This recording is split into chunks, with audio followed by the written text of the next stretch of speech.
Thanks for joining us in this edition of Renovation Time. Again, we're just talking about custom showers here. We call this the S&M shower. It's sleek and modern. It's very nice looking and has some nice lines to it. But what we're going to do here is talk about the shower door. Originally, everybody had the old shower doors with a track on the top, the bottom, and down the sides.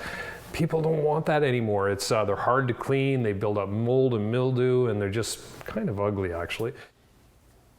So nowadays, people want nice shower doors. So this one here has a fixed panel on the left and then an operable door. So when getting into the shower, you still have an opening that doesn't have an actual door.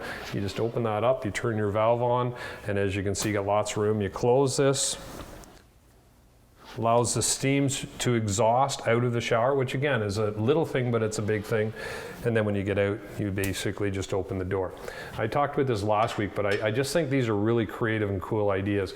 A little towel or robe hook. So, you know, in rooms, you don't have a lot of space to put things anymore, especially towels we find is a critical thing to an actual shower. And people just say, where am I going to put my towel? Great idea. Just, you know, dry yourself off, put the towel obviously on the outside, and you are ready to go. This is actually another cool little thing too. Again, very heavy. This is a quality, basically for your soap and shampoo, but as you can see, just very, very heavy, and it has a lot of storage and just looks really nice, has plastic clips to go across the glass as well. So anyway, as you can see, lots of options for showers, and we'll see you next week on Renovation Time. Renovation Time is brought to you by Anden Kitchen and Bath Center. Visit their showroom at 1985 Lansdowne Street West, just west of Braley Drive.